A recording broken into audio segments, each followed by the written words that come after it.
Konsep res politika merupakan ide pokok dalam demokrasi barat yang mulai berkembang di Eropa pada abad 17 dan 18 Masehi.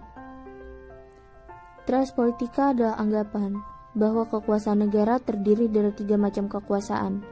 Pertama, kekuasaan legislatif atau yang membuat undang-undang. Kedua, kekuasaan eksekutif atau kekuasaan yang melaksanakan undang-undang. Dan yang ketiga, kekuasaan yudikatif atau kekuasaan yang mengadili atas pelanggaran undang-undang. Konsep res politika ini untuk pertama kalinya dikemukakan oleh seorang filsuf Inggris bernama John Locke dalam bukunya yang berjudul Two Treatises on Civil Government yang ditulisnya sebagai kritik terhadap kekuasaan absolut Raja-Raja Stuart di Inggris, serta untuk membenarkan revolusi gemilang tahun 1688 yang telah dimenangkan oleh Parlemen Inggris. Selanjutnya pada tahun 1748, seorang filsuf Prancis bernama Montesquieu mengembangkan konsep Locke tersebut lebih jauh ke dalam bukunya yang berjudul L'Esprit de Luz atau The Spirit of Laws yang ditulisnya setelah dia melihat sifat sewenang-wenang dari Raja-Raja Bourbon di Prancis. Dia ingin menyusun suatu sistem pemerintahan di mana warga negaranya akan merasa lebih terjamin hak-haknya. Montesquieu kemudian membagi kekuasaan dalam 3 cabang yang menurutnya haruslah terpisah satu sama lain. Kekuasaan legislatif atau kekuasaan untuk membuat undang-undang, kekuasaan eksekutif atau kekuasaan untuk melaksanakan undang-undang, dan kekuasaan yudikatif, kekuasaan untuk mengadili atas pelanggaran undang-undang. Ide pemisahan kekuasaan ini dimaksudkan untuk memelihara kebebasan politik yang tidak akan terwujud kecuali bila terdapat keamanan masyarakat dalam negeri. Haruslah ada pemisahan kekuasaan yang akan mencegah adanya dominasi satu kekuasaan terhadap kekuasaan lainnya. Sistem ketatanegaraan Republik Indonesia juga tidak terlepas dari ajaran trias politika, karena trias politika adalah ajaran tentang pemisahan kekuasaan negara menjadi 3, yaitu legislatif, eksekutif, dan yudikatif, yang kemudian masing-masing kekuasaan tersebut dalam pelaksanaannya diserahkan kepada satu badan mandiri. Artinya, masing-masing badan itu satu sama lain tidak dapat saling mempengaruhi dan tidak dapat pula saling meminta pertanggungjawaban. Sedangkan dalam sistem ketatanegaraan Indonesia, pemisahan kekuasaan itu haruslah disertai dengan prinsip hubungan saling mengawasi dan mengimbangi, atau checks and balance antar lembaga negara. Adanya sistem check and balance ini dimaksudkan agar ketiga badan, yakni legislatif, eksekutif, dan yudikatif, tidak menjalankan kekuasaannya melebihi atau kurang dari masing-masing kekuasaan yang telah ditentukan oleh konstitusi. Dalam negara Indonesia, kekuasaan legislatif dipegang oleh lembaga DPR dan DPD, kekuasaan eksekutif dipegang oleh presiden, sementara kekuasaan yudikatif dipegang oleh Mahkamah Agung dan badan peradilan yang ada di bawahnya, serta sebuah mahkamah konstitusi. Sistem kekuasaan atau sultah dalam negara Islam menurut Abdul Wahab Khalaf terbagi menjadi 3 bagian.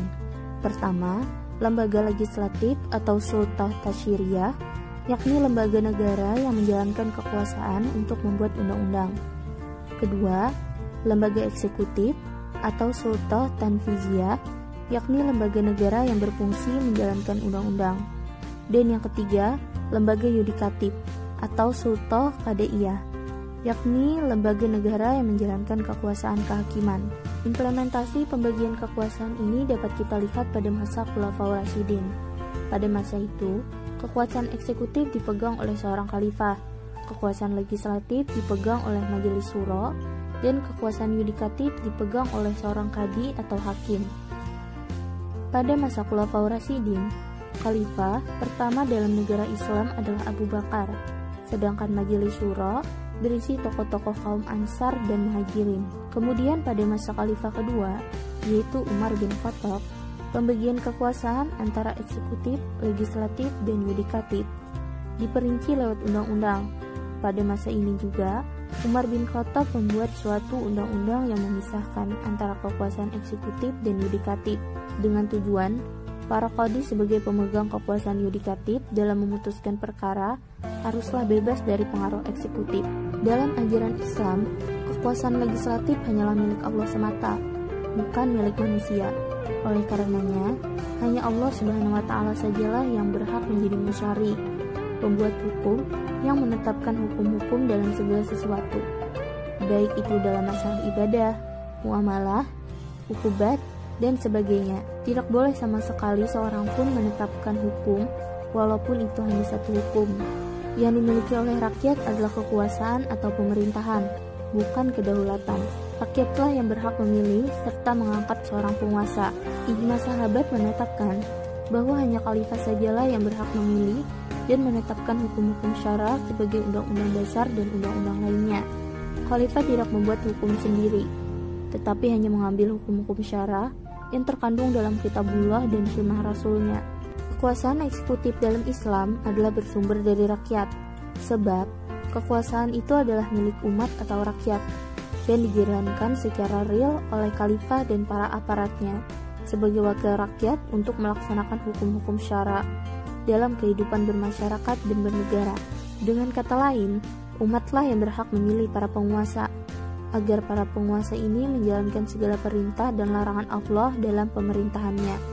Dalam Islam, kekuasaan yudikatif hanyalah dipegang oleh seorang khalifah atau orang yang mewakili khalifah untuk menjalankan kekuasaan tersebut, sehingga khalifahlah yang berhak mengangkat para qadli atau hakim dan mengangkat orang yang diberi wewenang untuk mengangkat para qadli. Tidak ada seorang pun dari rakyat, baik itu secara individual maupun secara kolektif, yang berhak mengangkat para qadli. Hak ini hanya dimiliki oleh seorang khalifah, bukan yang lain. Hal ini karena nas-nas syara yang menunjukkan bahwa Rasulullah Shallallahu Alaihi Wasallam sebagai seorang kepala negara telah memegang sendiri urusan peradilan atau qadla dan memberikan keputusan di antara orang-orang yang bersengketa.